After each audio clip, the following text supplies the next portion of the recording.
কেমন আছো তোমরা সবাই? আশা করছি ভালো আছো। আমার নাম সুমন। আজকের ভিডিওটার মতো কথা বলবো এমন একটা অ্যাকশন থ্রিলার বেস মুভির সম্পর্কে, যেটা হতে পারে অনেকেই দেখেছেন বা এই মুভিটা অনেকে দেখেনি।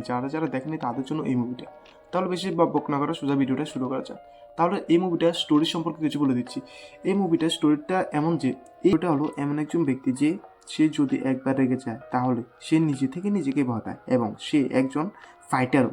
তারপরে সে রাগের জন্য কী কী করে এবং তার রাগের জন্য একজন মানুষ পর্যন্ত মোটামুটি ধরে মেরেই ফেলেছে। তারপর তাকে ফাইটার রিং থেকে বের করে দেওয়া হয়। পরে সে অন্য একটি জায়গায় গিয়ে কাজ করতে থাকেন এবং মাঝে মাঝে ফাইটিংও করে। ফাইটিংয়ের মাঝখানে কী হয় সেটা আপনারা বুঝবেন। এটা একটা আন্ডারগ্রাউন্ড ফাইটিং, মানে ক্লাবের মতন বলতে পারো। আশা করি অনেকে দেখেছেন। তারপরে সে একটা বারকে বাঁচানোর জন্য কাজ নিয়ে থাকে। ফলে কী কী হয় এই বারের মধ্যে এবং এই বারকে বাঁচানোর জন্য সে কেন বা দায়িত্ব নিয়েছে সেটা আপনারা এই মুভিটা দেখলে জানতে পারবেন। অবশ্যই এই মুভিটা অনেক ভালো হয়েছে। আর যদি এর অ্যাক্টিংয়ের কথা বলি, এর অ্যাক্টিং অনেক মানে ভালো, দারুণ বলতে পারেন, বা বেশি দারুণ না তবুও মানা যায়।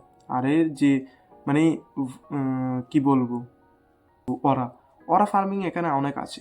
তাহলে যদি এই মুভিটা দেখতে চাও অবশ্যই দেখতে পারো।